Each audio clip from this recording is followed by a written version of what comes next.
Hello and welcome to another episode of the Small Town Tourist Podcast, where we experience and explore everything that makes small towns great. I'm your host, Abby, and today we're going to be doing a little large town touristing. Today's episode is going to be a little bit different than the ones that you're used to. Instead of just being a full-on interview for this episode, I'm actually going to be recapping my trip to Milwaukee for you. It is going to include an interview with one of my favorite artists of all time. That's coming up a little bit later in the podcast, and that's the whole reason I went to Milwaukee. But we're just going to recap my time out in Milwaukee because it was kind of an unexpected trip for me. I was never expecting to go to Milwaukee in my lifetime. It was never really a destination on my bucket list, but I'm so glad that I went because I just had such a wonderful time. So let's get into a little bit of the background of why I went to Milwaukee. So come on home, claim your throne when life gets you down. It's nice to know there's somewhere to go when folks care about you. We can't give you the world,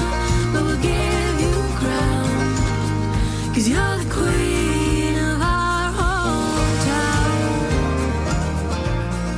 My husband and I try to take a trip somewhere every single winter. That's the time of year he's laid off. He does road construction, so that's the time when we have time to go on a trip together. And initially, we wanted to go to Las Vegas this year. That was the goal. We wanted to go out there. I really wanted to see Miranda Lambert in concert at her residency.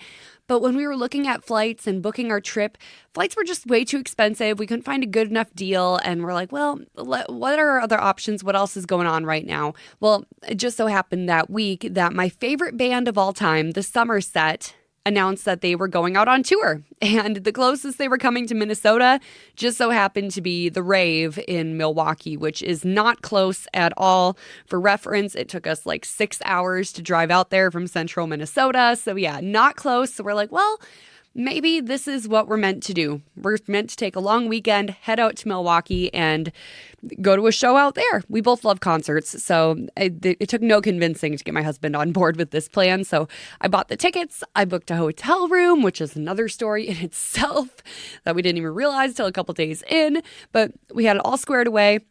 We booked this back in December, and we ended up taking the trip the last week of April. So this show happened at the Rave on April 29th, 2023, and we decided, hey, we'll take a long weekend. We'll go out there Thursday through Sunday. So we left bright and early on Thursday morning, road tripped across Wisconsin, and we got to Milwaukee about 3 in the afternoon on Thursday. When we arrived in Milwaukee, we went straight to the hotel. We stayed at the Ambassador Hotel only because it was directly across the street from the Rave, and everyone was like, oh, you're staying at the Ambassador? Oh my gosh. And I'm just like, I don't understand why it's a big deal. People just kind of kept referencing and giving us like looks whenever we mentioned that's where we were staying. Come to find out, that is where Jeffrey Dahmer killed someone. And I didn't even realize that. And I've seen the series Dahmer on Netflix too, which is honestly the craziest part. Like, I should have connected the dots because when I was booking this trip is when I was watching Dahmer on Netflix. So like, it just...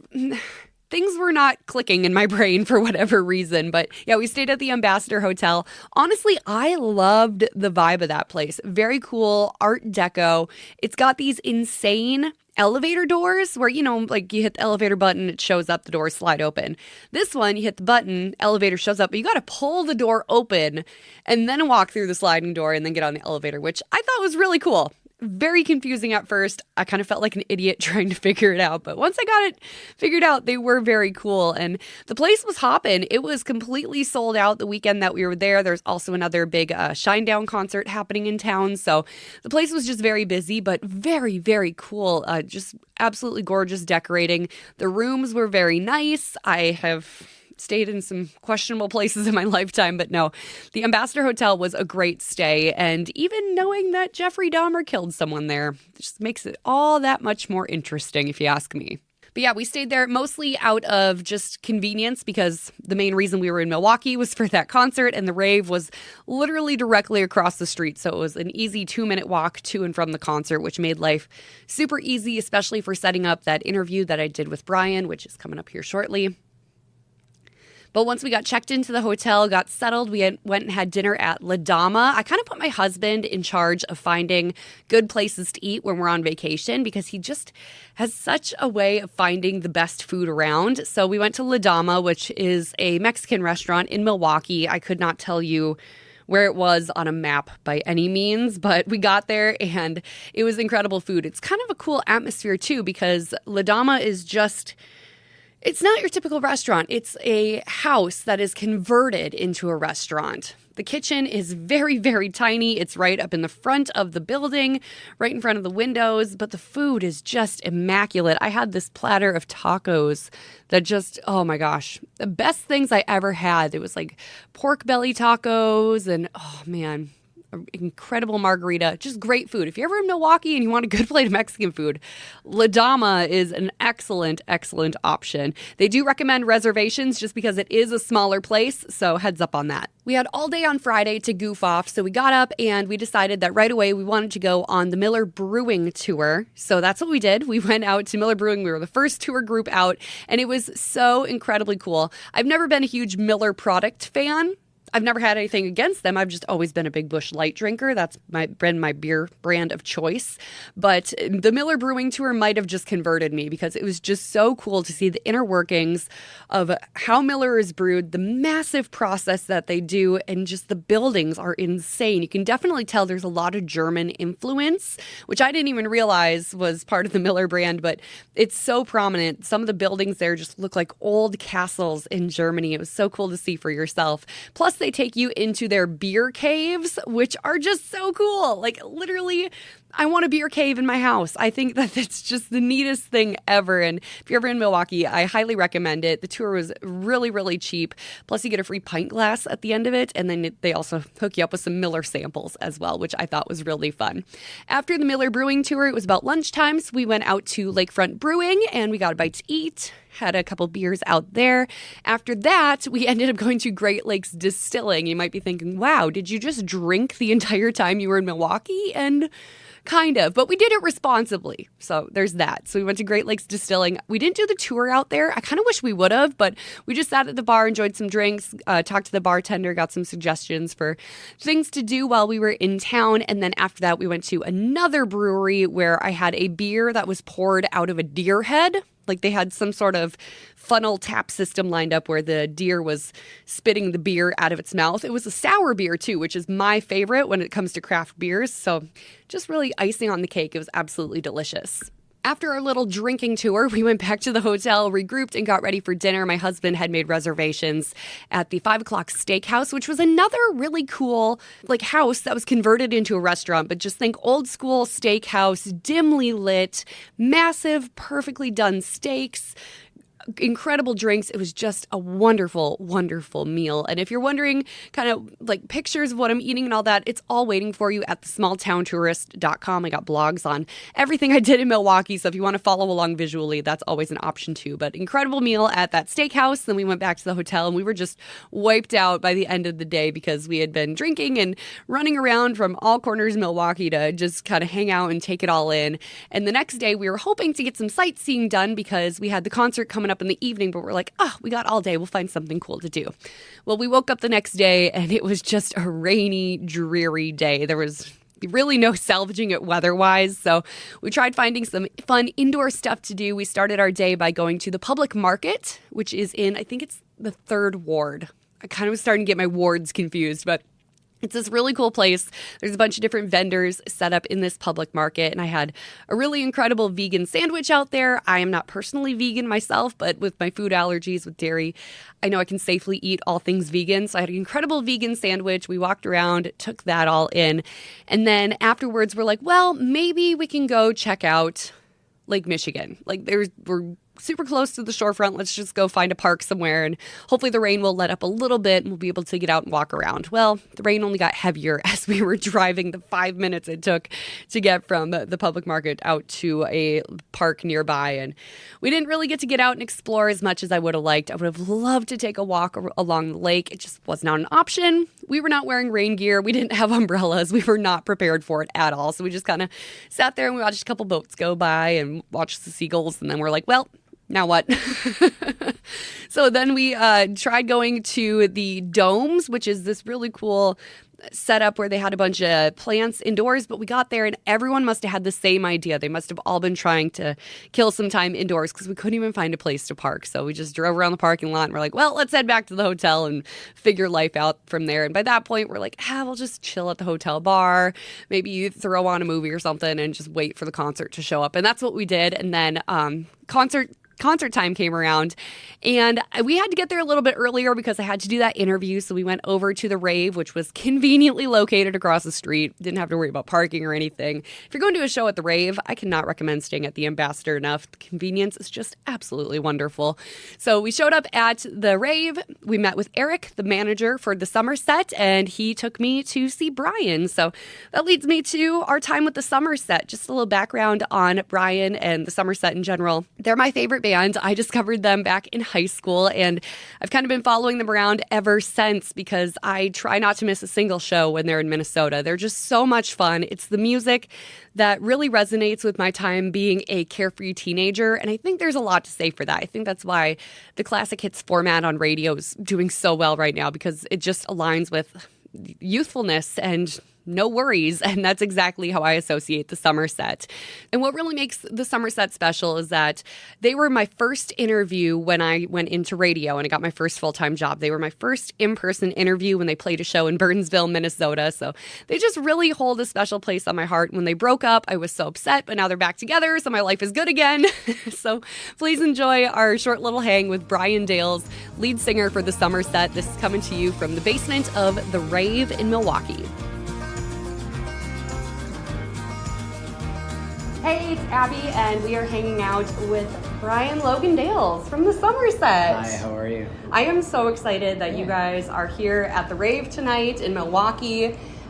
I'm from central Minnesota, so this was actually the closest show for us to see the Somerset on tour, but we made the 6.5 hour drive out here because I love you guys. I'm just so excited that you're back together. Thank you for making the 6.5 hour drive. I promise we'll come back to Minnesota at some point. We're just baby steps. We're a couple shows at a time. We're getting there. Yeah. Very happy to be here. It's going to be a fun show. I am so looking forward to this. So this is kind of, I've been calling it the reunion tour in my head. I know it's the Blossom tour. It's the reunion tour in my head, so I forget it's called the Blossom tour, actually. Because most of what we're playing is a reunion of the old songs, so it's like, feels more like a reunion tour to me. How did you guys kind of pick the songs from the set list? Because you do have such a deep catalog and you are coming out with new music all the time. So how did you kind of approach putting together the set list? I like the question. Well, we rotate a few things every night just to kind of keep it a little interesting. Like we just added a song from our first album that we've actually never played live ever until the other night, just to throw a curveball. So this song called Passenger Seat from our first album, we've been getting requested for years and we've never actually played it, and we threw it in the other night and it was kind of fun. So now it's like we've been playing that. It's a combination of a couple things. This crazy thing has happened since, like, in the years since we broke up and got back together. There's just so much data, which I hate basing things off of, but, like, we get this endless supply of just streaming data of what songs of ours are clearly the most listened. So we use that. That takes them to some effect. It's been interesting to see which songs of ours are actually more popular than we thought. And then there's also certain songs that just, like, we love to play. Like, there's a song on Stories from Monday called Change Your Mind. That's not really necessarily one of our most streamed songs, but we love playing it. And I think, like, you have to have a combination of both, like, the heart and the data to kind of make a set list like that. Like, we play this song Legendary pretty much every single night, and I wouldn't say it's one of our highest streaming songs, but it's like such a clear moment in our live show that, like, it's kind of become a staple. So it's a combination of a lot of things. Well, and looking back on Legendary as an example, it's just such an iconic moment in the band's history. Like, I vividly remember the day that album came out, and I was on iTunes at midnight. I'm like, I have to download it right now. I stayed up. It was a school night. Yeah. That's great. I love that. But I'm just so happy that you guys are back. And I want to talk a little bit more about, so Blossom, initially being a part one of an album, and now you guys have kind of changed direction with what you're doing with the new music coming out. Yeah. We made Blossom Part 1 kind of like over the course of a year. The pandemic was still kind of a thing, and we weren't even really playing shows yet, so we weren't necessarily... we were just making some stuff for fun just to see what would happen, and we put out some songs with the intention of making a Part 2. But then we did Sad Summer Fest last year, and it was the first time we'd kind of been out back in front of people, and it was interesting to see like what songs people were gravitating toward. And came home from tour, and I immediately wrote Under the Influencer. I had kind of been sitting with the idea for a different thing like a while ago. I never really thought maybe it'd be a Somerset song. We've never made anything that, just for lack of a better word, unabashedly pop punk before. I never thought we could really do it, and then it kind of unlocked the door to this other things, like some more guitar heavy songs, and we made Under the Influencer and a handful more. There's actually like 6 or 7 more songs kind of similar to Under the Influencer. And when we started kind of trying to put something together as a Blossom Part 2, it felt like we were forcing a Blossom Part 2 to happen, as opposed to just allowing a whole new album and a whole new experience come to light. So Blossom Part 2 very quickly became this sort of untitled new album that I'm really excited about. I think it's some of the best stuff. I think we had to go back on tour and play in front of people to realize like what maybe we were supposed to make. I'm so excited to hear whatever is coming on the rest of Untitled album number whatever. Any idea on when you guys are thinking about putting it out, or you're just not rushing anything, taking it song by song? To be continued. I think my answer to this has changed maybe a couple times, because there's a version we might put it out in the fall, but at the same time, we don't want to rush it. So I feel very strongly about like trying to make this album as perfect as we can, and we've all also like we're all pretty busy in some other music endeavors outside of the band, so like it takes us a little longer to make the thing we want to make, but then when we do make it, it feels very worth it. So no rush. It'd be cool to get an album out in the fall, but either way, a couple more songs are going to come out regardless, so we'll see. Perfect. Yeah. And speaking of endeavors kind of outside of the band, we were actually talking about this. My husband's running the camera right now. On our way here, he's like, so are they going to break up again? I think he noticed how emotionally distraught I was when you guys called it quits the first time. Yeah. So are you guys still going to be kind of working on those side solo projects in addition to the Somerset stuff? John and Steven, Twin XL, have an album coming out. And Jess is, when we're not touring, Jess is often touring with somebody else. That'll always happen. I'm working on some music I'm working on some projects I can't actually talk about outside of the band that aren't actually for me whatsoever. But they're very fun, they're very different. A little bit of like a childhood dream come true. But as far as like solo music, that's music that I would sing on, no, to me that's strictly the Somerset right now. So like we're making a Somerset album, and that's about it. This other stuff I'm working on is not actually for me to perform it in the first place. So you just get kind of a creative outlet for it? Yeah, it's a very different hat to wear.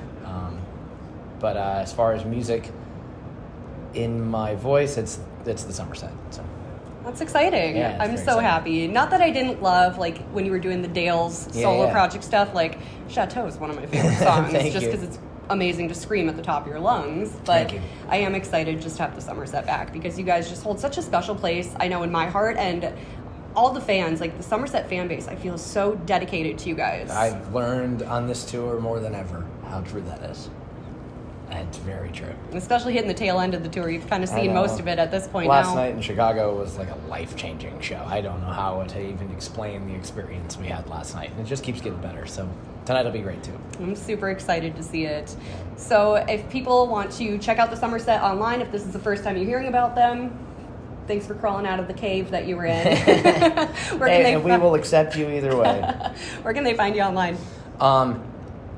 Spotify, our Instagram is at the Somerset. Our Twitter is the same. I think we're kind of like that all over the board. We're all over YouTube.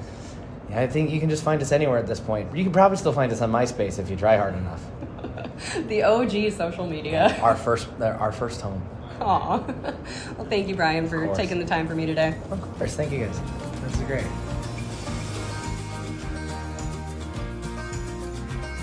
So after hanging out with Brian, Eric, the tour manager, took us around the green room of the rave, which is such a cool building. So from the outside, it's absolutely massive, and I didn't really know what to expect at the concert venue. I'd never seen a show there before, but there's actually a few different venues from within this venue, and the Somerset was playing one of the smaller ones.